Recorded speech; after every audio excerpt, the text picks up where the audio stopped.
예, 블러의 Girls and Boys를 소개를 해드렸어요. 블러하고 오아시스는 사실 뭐 90년대 라이벌 관계, 뭐 어떤 사람들은 뭐 악연이다, 뭐 이런 얘기도 있기는 있었어요. 근데 사실은 이 블러와 오아시스의 어떤 라이벌 관계라고 하는 거는 지금 되돌아서 얘기해 본다면 사실 영국의 언론이 소위 얘기해서 우리가 특히 언론 매체가 이렇게 사람들끼리 쌈 붙이는 거 되게 좋아하잖아요. 보면은 근데 그러니까 영국의 언론들도 되게 그런 타블로이드 언론들이나 아니면 음악 매체들이 뭔가 유명한 두 밴드가 서로 이제 라이벌 관계를 보여준다면 사실 그런 게 비틀즈와 롤링스톤스의 관계에서도 60년대엔 분명히 있었을 거라고요, 그렇죠? 그러니까 그런 관계를 뭔가 형성함으로써 오히려 이 브리팝이라고 하는 그 유행을 좀 더 크게 띄워보자라고 하는 의도들이 나름대로 그 당시에 음반 회사나 아니면 그 당시에 영국의 언론 매체들이 그런 부분을 좀 노렸다는 얘기들이 되돌아서 보면은 많은 평가가 나오더라고요. 그래서 사실 처음에는 이제 블러가 그러니까 먼저 파크라이프를 아까 방금 들으신 이 파크라이프 앨범으로 브리드 어워드에서 오아시스를 제끼고 상을 탑니다. 상을 타가지고 이제 그것 때문에 이제 시상식에 올라가서 얘기를 할 때 사실은 되게 훈훈하게 시작했어요. 왜냐면 이상은 우리만 타는 게 아니라 오아시스랑 같이 받아야 될 것 같습니다라고 사실은 데이비드 알바는 그렇게 좋은 얘기를 시작을 했는데 그랬다가 이제 그 이후에 오아시스가 두 번째 앨범의 첫 싱글을 준비하고 그 다음에 블러도 마찬가지로 새 앨범의 첫 싱글을 준비한 컨트리 하우스라는 곡을 준비를 했는데 이 두 곡이 원래는 사실은 그러니까 원래는 오아시스가 먼저 나오고 그러니까 어, 블러그 노래가 먼저 나오고 오아시스가 나중에 나오기로 했었는데 갑자기 EMI 회사에서 블러의 노래를 오아시스 싱글이 나오는 날이랑 똑같은 날로 일정을 늦춰버려요. 그래가지고 같은 날 발표가 돼버립니다. 그러면 이제 당연히 경쟁이 붙을 수밖에 없잖아요.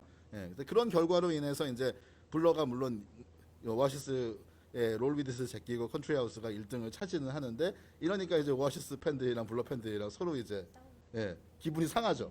일단은 그죠. 그래서 그때부터 어떻게 보면 이제 두 밴드 사이에 밴드 멤버들끼리도 이제 밴드들끼리도 감정이 상하는 이제 그런 상황이 벌어지다 보니까 이제 그 이후부터 서로 공적 석상에서 언론 매체들에게 상대편에 대한 좀 약간 시니컬한 험담 같은 것들을 하면서 이걸 또 다시 언론 매체가 보도하니까 또 어떤 서로 간의 어떤 비난과 라이벌 관계를 형성했었기 때문에 사실 그 이후에는 좀 두 밴드의 관계가 좀 소원했었던 건 사실이었다고 합니다. 근데 나중에 이제 뭐 한참 지나서 한 2012년쯤인가요? 이제 노에 갤러거하고 이제 데이비드 알번하고 우연히 술집에서 만난대요. 그래서 둘이 만나가지고 이제 그런 옛날 얘기들을 하면서 그래서 서로 또 좋아하는 부분들이 있었기 때문에 이제 그런 옛날의 감정들은 다 풀고 지금은 되게 사이좋게 지내고 있다라고 하더라고요. 이게 되게 특이한 그러니까 이 두 밴드 간의 그런 라이벌 관계에 대한 얘기를 잠깐 해드렸습니다. 근데 그럼 과연 이제 브리팝에서 아까 나머지 세 밴드를 성원 씨가 말씀하셨었는데 그럼 이제 오아시스는 과연 거기서 어떤 위상을 차지하는 밴드냐 이런 질문이 나올 수가 있을 것 같아요. 그래서 그 부분을 한번 제가 사실 뭐 제 생각도 있습니다만은 한번 좀 어느 책에서 제가 한번 인용구를 하나 가져와서 그걸 좀 읽어드리고 싶어요. 그러니까 만약 브리팝이라는 장르의 음악이나 밴드들이 있었고 음악들이 있었나를 좀 자세히 알고 싶으시면 최근에 이런 책이 나왔어요. 저희 아예 브리팝이라는 제목을 가지고 있는 저기 한뮤직에서 필자를 하셨던 권범준 씨가 지은 책이 최근에 출간이 됐는데 되게 저도 지금 열심히 읽고 있는데 되게 괜찮더라고요. 근데 여기서 이제 그런 구절이 하나 나와서 제가 그걸 한번 읽어드리고 싶습니다. 스웨이드와 블러가 브리팝에 억양을 제공하고 블러가 지적인 즐거움을 더했다면 오아시스는 브리팝을 축제로 승화시켰다. 되게 좀 추상적인 말이긴 합니다만은 그러니까 축제로 승화시켰다는 말의 의미는 제가 해석할 때는 모두가 즐길 수 있는 그런 차원의 그러니까 모두가 브리팝이라는 음악을 되게 즐기고 놀 수 있는 이 음악을 들으면서 내가 정말 마음껏 즐기고 놀 수 있는 그런 음악으로 승화시킨 밴드가 오아시스가 아닌가라는 아마 그런 관점에서 쓰신 것 같아요. 그러니까 기본적으로 오아시스의 그러니까 멤버들의 출신 계급 자체가 이제 어떻게 보면 노동 계급에서 나왔던 좀 어떻게 보면 영국민들로 따지면 엘리트라기보다는 하층 계급이잖아요. 그리고 이제 그러니까 그들은 사실 이렇게 그들이 막 언론에서 하는 언변들을 보면 되게 좀 우리가 생각할 때는 되게 저급이다, 급이 너무 세게 얘기하는 거 아니냐 뭐 이렇게 얘기할 수 있겠습니다만, 근데 그런 것들이 영국인들 사이에서는 얘들은 애초에 그런 계급이니까 그렇게 얘기해도 돼라는 어떤 흐름이 그 나름대로의 어떤 그들이 오랫동안 쌓아놓은 계급 체계에서 형성이 그 계급 체계의 유산에서 형성이 돼 있는 것 같아요. 그러니까 어떻게 보면 더 엘리트들보다는 굳이 품위를 안 지키고 마음껏 얘기하고 마음껏 자신을 표현해도 그게 용인이 되는, 그러니까 그게 이제 우리 사회하고는 좀 다르죠. 그러니까 영국 사회만의 어떤 독특한 특징이 아니었나라는 생각이 듭니다. 그러니까 그러면서 이제 어떻게 보면 가장 네 팀의 밴드들 중에서는 우리가 브리티시 인베이션이라고 할 수 있는 비틀즈랑 롤링스톤스나 이제 영국의 기타 락의 어떤 전통을 충실하게 계승한 그런 사운드를 들려줬기 때문에 아마 이 오아시스가 다른 밴드들보다 훨씬 더 영국에만 국한되지 않고, 그러니까 사실 영국에서는 뭐 이 네 팀의 밴드들이 어느 정도 다 팽팽한 인기를 누렸습니다만은 영국 밖으로 벗어났을 때는 그 어느 팀보다 오아시스가 더 절대적인 영향력을 행사하지 않았나라는 생각을 해보게 됩니다. 그리고 이제 마지막으로 제가 하나만 더 말씀드릴 거는, 우리가 지금 요새 영국 락밴드다라고 얘기할 때 사실 이 시대의 밴드, 브리팝 시대 이후에는 뭐 콜드플레이도 있고 뮤즈도 있고 뭐 트래비스도 있고, 사실 우리나라 락 페스티벌에 왔던 밴드들 되게 많잖아요. 근데 이제 문제는 이런 밴드들을 과연 브리팝이라고 부르느냐라고 얘기한다면 요건 좀 구별을 해드릴 필요가 있을 것 같다는 말씀을 좀 마지막으로 드려야 될 것 같아요. 그러니까 이런 밴드들은 이제 소위 포스트 브리팝이다라는 표현으로 사용되기도 하고 그냥 브리티시 모던 락 이런 범주로 얘기를 하기도 하는데, 그러니까 아까 얘기한 대로 좀 더 브리팝이라고 한다면 바로 이 90년대 90년대 초반부터 중반까지에서 주로 활동했었던, 주로 전성기를 맞이했던 밴드들의 음악에 좀 더 포커스가 맞춰져 있다라고 뭐 좀 그 이후 밴드들과의 구별로 이해를 해주시면 될 것 같아요. 그러니까 음악적으로 좀 느낌이 분명히 다르지 않냐라는 부분을 좀 음악적으로 좀 설명을 드리고 싶어서 잠시 라디오헤드의 음악을 여기서 좀 끄집어낼까 하는데요. 라디오헤드는 사실 아까 얘기했던 이 브리팝의 4대 천왕이라고 그래야 될까요? 이 네 밴드들이랑 같은 시기부터 활동을 했어요. 같이 인기를 얻고. 근데 아무도 라디오헤드를 가리켜서 브리팝 밴드다라고는 또 얘기하지 않거든요. 그러니까 왜 우리가 여태까지 오아시스 음악, 블러 음악까지 들어오셨으니까 한번 라디오헤드 음악까지 한번 비교해 보시면 음악적으로도 분명히 느낌의 차이가 있다라는 걸 한번 느끼실 수 있을 것 같아서 라디오헤드 94년도 앨범이죠. 더 밴즈에 수록되어 있는 하이 앤 드라이를 소개해드리고자 합니다. 자, 라디오헤드의 하이 앤 드라이, 다시 톰 요커의 목소리 듣고 있으면 저기 뭐 데이비드 알반의 목소리라든가 아니면 저 리암 갤러거의 목소리와는 확실히 좀 틀리죠. 그리고 음악적인 어떤 분위기 정서 같은 것도, 그러니까 오히려 라디오헤드는 더 미국적인 사운드라든가 여러 나라의 사운드를 좀 종합한 듯한 그런 음악들을 들려준 계열이 될 것 같아요. 사실 그래서 이제 라디오헤드는 사실 브리팝이라는 리스트에는 좀 우리가 좀 빼는 방향으로 나가고 있죠. 자, 이제 세 번째 키워드입니다. 자, 비틀즈에 대한 얘기를 할 텐데요. 갤러거 형제는 그러니까 사실 여러 비틀즈의 자신들의 영향을 엄청나게 많이 받았다고 얘기를 항상 누누이 강조를 해왔거든요. 그런 본인들이 자신들의 음악에 비틀즈의 영향을 보였던 어떤 사례들 한두 가지만 좀 말씀해 주시겠어요? 네. 앞에서 들었던 원더월 그 곡은 그 비틀즈의 조지 해리슨이 음악을 맡았던 영화 제목에서 사실은 따왔고요. 그리고 또 일전에 들었던 Don't Look Back in Anger에서 피아노 인트로가 있죠. 그 부분은 존 레논 이맨신에서 따온 것입니다. 뭐 이거 말고도 사실은 뭐 굉장히 비틀즈의 음악들 속에, 그러니까 이 비틀즈의 음악들이 오아시스에 영향력을 미친 부분들은 참 많습니다. 그러니까 이렇게 노골적으로 사실 비틀즈에 대한 존경심을 표해 왔는데, 이것 때문에 사실은 또 어떤 일부 평론가들이나 아니면 일부 음악 팬들은 너무 오아시스가 비틀즈 음악을 대놓고 아예 베껴대는 거 아니냐. 그러니까 너무, 물론 이제 어떤 악곡에서 표절을 했다는 의미라기보다는요. 그러니까 너무 기존의 먼저 대선배들의 스타일을 그대로 아무리 오마주라고 하더라도 그대로 차용하다 보니까 자신들만의 창조성은 좀 부족한 거 아니냐, 이렇게 비판을 하시는 분들 계시긴 해요, 사실은. 근데 대부분의 음악 팬들은 이보다는 좀 다른 의견을 얘기하죠. 성우 씨 생각은 어떠신가요? 제 생각에도 마찬가지로 그 브리팝이라는 음악 성격상 과연 그 비틀즈의 영향을 받지 않은 그런 밴드들이 영국 내에 있을까라는 의문이 생길 만큼 거의 대부분의 영국 밴드들은 비틀즈의 영향을 받지 않았을까라고 생각을 합니다. 그리고 성아님께서 말씀하신 것처럼 이게 표절이라기보다는 그쵸, 오마주에 가깝지 않을까라는 생각을 합니다. 그렇죠. 그러니까 어떻게 보면 비틀즈가 구축해놓은 그 음악적인 어떤 여러 가지 위대한 부분들이라는 것이 수많은 밴드들이 사실 차용을 한 부분들이기 때문에 또 긍정적으로 보자면 또 우리가 충분히 그 중에서 이제 그 특성들을 가장 잘 활용한 좀 영리하게 활용한 팀이 아닌가라는 생각은 해볼 수 있을 것 같아요. 자, 이제 여기서 한번 성원 씨가 골라오신 거면 비틀즈의 어떤 영향을 받았다고 생각하시는 곡을 하나 골라오셨는데 곡 소개를 좀 해주실까요? 예. Whatever라는 곡을 소개해드리고 싶은데요. 이 곡은 정규 앨범이 아니라 1집과 2집 사이에 있는 싱글 앨범으로 발표된 곡입니다. 그래서 이 Whatever의 인트로 가사에 바로 비틀즈의 영향을 찾아볼 수 있겠는데요. 닐 인스의 노래인 How Sweet to Be an Idiot에서 빌려온 것입니다. 그리고 이 닐 인스라는 사람은 비틀즈 패러디 밴드인 러틀러의 창시자죠. 그러니까 러틀즈를 참고로 좀 말씀드리면 이제 비틀즈의 트리뷰트하는 밴드들이 사실 이제 비틀즈 해체 이후에 영국에서 많이 생겼는데 그 중에 한 팀입니다. 좀 비틀즈의 음악적인 스타일을 그야말로 패러디적으로 활용을 해서 다른 가사와 다른 멜로디를 붙여가지고 좀 재창조 형태의 노래를 만드는 그런 팀이죠. 근데 그들이 발표했던 곡 중에 하나의 가사 부분이 이 Whatever 가사의 어떤 인트로 부분과 좀 비슷하다는 논란이 많이 있었습니다. 자, 오아시스의 Whatever 라이브 실황으로 한번 들어보죠.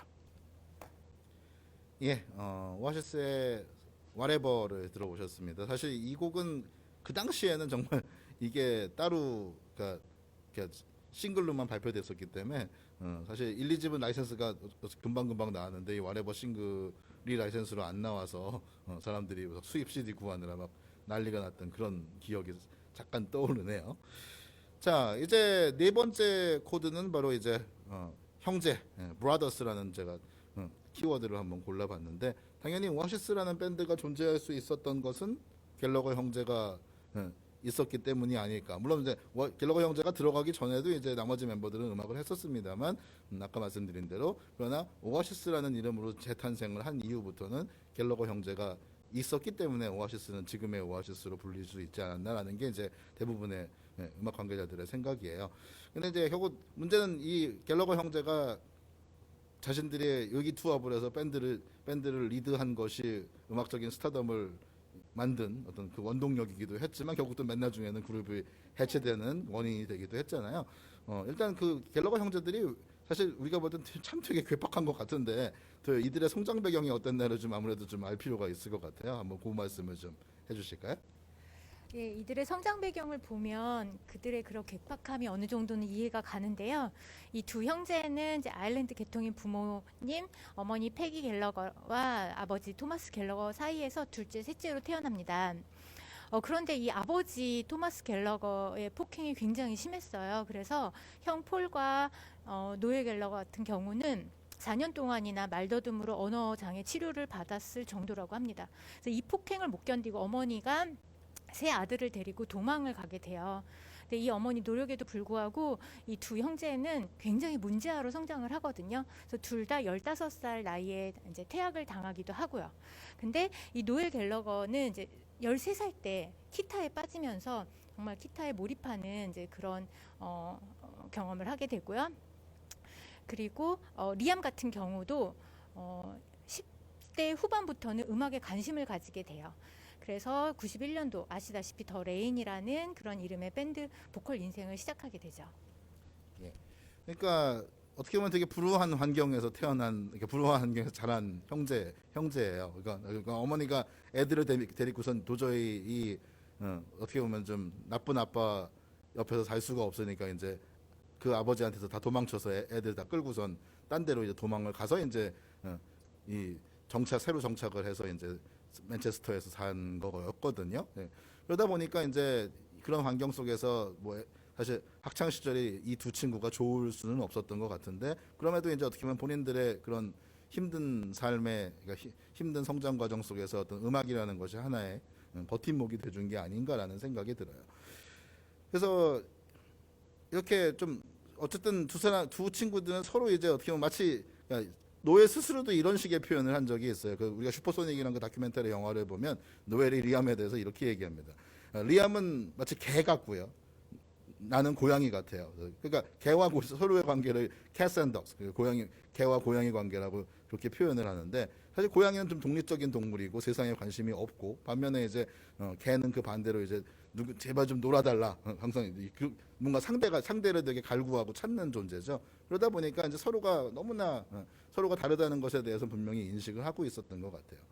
그리고 우리가 항상 노엘이 어떻게 보면 오아시스라는 밴드에 들어간 다음부터는 음악적으로 본인이 주도하는 걸 당연하게 여겼거든요. 그러니까 내가 음악적 리더니까 나를 다 따라와.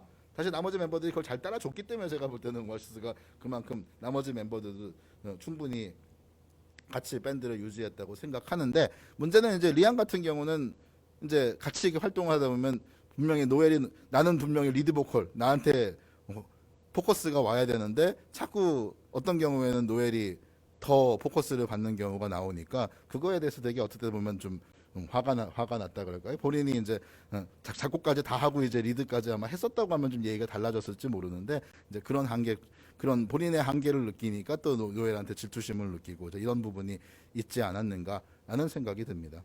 그렇지만은 사실은 그만큼 서로 애증이 있었지만 또 한편으로는 둘이 형제라는 건 참 되게 아무리 서로 지지고 볶고 싸운다고 하더라도 서로의 그런 어떤 관계, 서로가 의지를 할 수 있는 관계였다는 거는 이런 식의, 특히 그 인터뷰에서 이런 얘기를 한 부분이 있어요. 질문을 누가 그렇게 했습니다. 그러니까 무대 위에 서면 과연 누굴 보고 노래합니까? 라고 이제 질문을 했더니 이 노엘이 이렇게 얘기를 해요. 무대에서 리암이 날 보면은 나도 리암을 보면서 서로 쳐다보면서 노래를 한다는 겁니다. 그러니까 그때 이제 모든 게 날아가고 오롯이 음악만 남게 돼요. 바로 그게 아마 그 상황은 이제 나하고 리암만 오직 이해할 겁니다. 그게 바로 우리였으니까요라는 그런 식으로 이게 이제 슈퍼소닉 다큐멘터리 끝부분에서 인터뷰에서 나오는데, 그 서로가 아무리 뭐 감정도 있고 지지고 볶고 한다고 하더라도 제가 볼 때는 두 사람이 이런 긴장 관계를 가지고 서로가 서로에게 의지했기 때문에 그런 좋은 음악들이 나오지 않았나 생각을 합니다. 그러면 혹시 상원 씨는 두 사람이 언젠간 다시 화해를 할 거라고 보시나요? 예. 이 둘이 또 카인과 아벨로 비교를 하기도 했어요. 서로를 개와 고양이로 비교했던 것처럼 서로의 그 다름을 너무 잘 알고 있었던 거죠. 근데 이 다름이 서로한테는 음악적으로 영감을 주고 있었다고 생각을 하고, 그것 또한 그 둘은 다 알고 있었다. 그렇지만 그것으로 인해서 서로 질투를 하고 하였지만, 이제 시간이 지나면서 또 나이가 들면서 남이 아닌 서로 피를 나는 형제이기 때문에 충분히 화해 가능성이 있지 않을까라고 조심스럽게 생각을 해보거든요. 그리고 둘 다 현재까지도 음악 활동을 서로 따로 하고 있기 때문에 결합을 할 수 있는 가능성이 있다라고 생각을 하면서, 또 개인적으로는 그랬으면 좋겠다라는 생각도 같이 해봅니다. 예, 그렇죠. 사실 오아시스 팬들이라면 다 그 부분을 마음속으로 희망하고 있을 거예요. 현실의 한계를 인정하면서도. 사실 미국에는 이글스라는 밴드가 예전에 있었는데, 이제 거기서도 음악적으로 돈 헨리와 그랜 프라이라는 두 명의 리더가 쌍두마차처럼 그룹을 이끌었는데, 둘 사이의 관계가 너무 안 좋아지면서 사실 80년대에 해체를 했었거든요. 그래서 이제 지금 사람들이 재결합 가능성을 물을 때 과연 이글스는 재결합할 수 있겠습니까? 라고 얘기하면 절대로 안 된다는 식으로 두 사람이 얘기를 하는 와중에 나왔던 말이 지옥이 얼어붙으면 우리 재결합하겠습니다 라고 했는데, 한 14년 뒤인가 재결합을 했어요. 그래가지고 나왔던 라이브 앨범의 제목이 Hell Freeze Over, 지옥이 얼어붙었다라는 아예 앨범 제목을 그렇게 깔고선 라이브 앨범을 만들었었거든요. 과연 갤러거 형제 사이에도 지옥이 얼어붙는 날이 올지 한번 기대를 해보도록 하겠습니다. 자, 저는 이제 그래서 제가 개인적으로 이번 추천하고 싶은 오아시스 노래를 하나 준비했는데, 바로 3집 Be Here Now라는 앨범이 수록되어 있는 Don't Go Away라는 곡을 준비했어요. 우리나라 팬들은 사실 Stand By Me라는 곡을 좋아하시고 하는데, 저는 이 노래가 개인적으로는 더 애착이 가는 곡이라서 들려드리고자 합니다. Don't Go Away. 예, Don't Go Away 들어보셨습니다. 이제 좀 마무리할 시간이 슬슬 다가오는데요. 자, 이제 마지막 키워드로 우리 한국 팬들과 오아시스의 어떤 관계를 얘기해야 되지 않을까 생각이 들어요. 그래서 마지막 키워드는 코리아, 한국으로 정했습니다.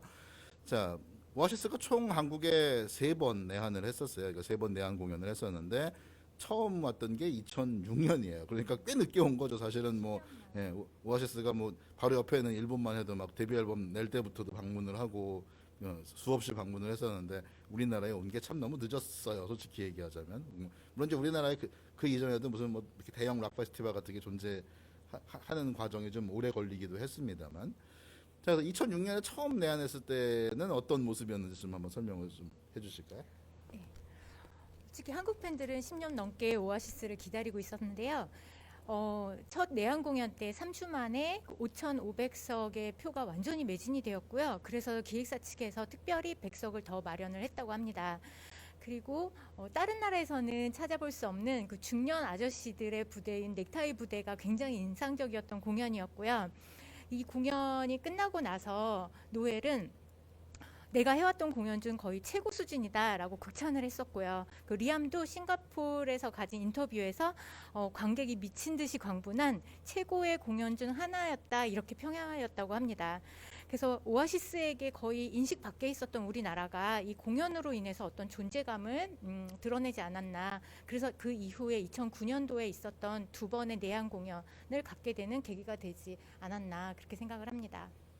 예, 그러니까 사실은 외국의 많은 아티스트들이 우리나라에 이렇게 내한을 오면 첫 번째 내한 올 때까지가 참 오래 걸려요. 왜냐면 우리나라가 그만큼 내 음악이 한국이라는 나라에서 팔리고 있긴 한 거야? 라는, 그러니까 음반사에서 일단 그런 얘기를 들어야나, 아, 그렇대? 한번 가볼까? 이제, 그러고 나서 이제 공연 조건이 또 맞고 개런티도 맞아야 오는 거잖아요.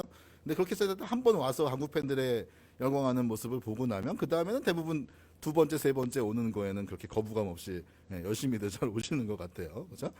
자, 그래서 이제 2009년에 이제 오아시스는 2번이나 한국에 옵니다. 첫 번째가 4월 1일 날 올림픽 공원 체조 경기장에서 이제 2번째 단공을 해요. 그때가 한 10,000명 이상의 관객들이 참여했다고 하는데, 이제 사실 오아시스는 그러니까 그 이전 2006년도 그랬고 2009년도 그렇고 사실 공연하면서 이렇게 멘트를 많이 안 합니다. 솔직히 멘트를 많이 안 하고 자기들이 짜놓은 대로만 딱 공연하고 끝내는 스타일이에요. 그랬는데 이제 그 2번째 내한 공연에서 많은 한국 팬들이 리포레버를 해달라라는 요구가 빗발쳤었는데 이제 원래 세트리스트는 없었다 그래요. 그랬다가 이제 공연 관계자 측에서 좀 리포레버 좀 해주시면 안 될까요? 라고 계속 팬들이 부탁한다라고 얘기를 하니까 이제 원래는 리암이 불러야 되는데 이제 가끔 이제 공연에서 노엘이 리암이 불러야 될 곡들을 대신 부르는 경우들이 항상 라이브에서는 자주 나왔었는데 이 경우에도 어쿠스틱 기타 한 대 들고 나와서 리포레버를 라이브로 팬들에게 들려줬다라고 합니다. 그러면서 이제 자기가 공연 관계자한테 들었던 얘기, 니들이 오늘 이거 안 부르면은 여기 우리한테 뭐라고 할 거다라는 얘기를 분명히 해서 부른다. 꼭 그런 식으로 이제 꼭 그런 식으로 좀 대놓고 얘기를 하는 그들 특유의 언변으로 또 화제를 모으기도 했었죠.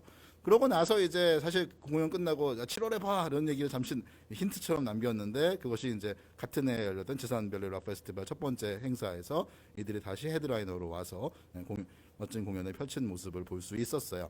근데 이제 그때 되게 놀랐던 건 뭐냐면 그 앞에 2 공연에서는 거의 특별히 이렇게 뭐 한국어 멘트 같은 건 감히 하지도 않았었거든요. 그런데 3번째 이 지산별리에서 공연을 할 때는 아예 그 공연장에서 관계자 쪽 우리나라 공연 진행 쪽에서 감사합니다 정도는 해주셨으면 좋겠다는 생각을 해서 그랬는지 감사합니다를 그 영어식 표기로 해가지고 붙여놨었대요. 그러니까 이게 땡큐다라고 얘기하니까 그때 이제 그래서 사실 그때는 리암 갤러거가 평소랑 다르게 되게 그런 감사합니다 같은 한국어 인사 같은 것들을 중간중간에 많이 표현을 해서 한국 팬들이 훨씬 더 좋아했었다라는 그런 얘기를 하게 됩니다. 자, 이런 식으로 이제 그렇게 3번의 공연을 마치고선 이제 우리는 사실 다음 앨범을 기대했었는데 거기서 밴드가 해체를 해버리는 바람에 거의 어떻게 보면 페스티벌에서 만난 처음이자 마지막 무대가 되어버리지 않았나 생각이 들어요. 거기까지가 사실은 이제 우리가 오아시스로서 물론 그 이후에도 노엘도 계속 오고 BDI도 오고 리암도 솔로로 공연하면서 자주 한국에 계속 왔습니다만은 합쳐진 모습으로 우리가 지금 보고 있지는 못하니까 그러니까 제발 저는 아까도 잠깐 얘기했었습니다만 좀 두 분이 다시 좀 생각을 좀 고쳐 먹었으면 하는 생각을 좀 가져 봅니다.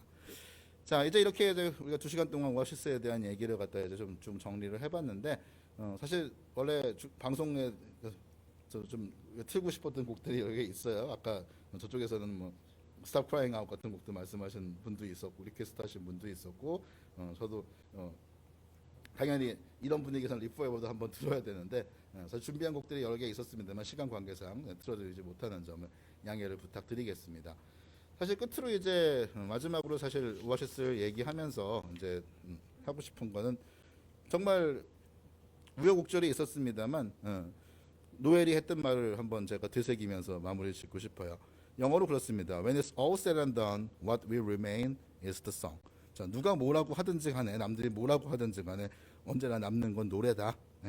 그러니까 당연히 우리가 오아시스를 기리면서 여러 가지 에피소드들이 있지만 우리에게 가장 우리 마음속에 남는 건 그들의 노래니까요.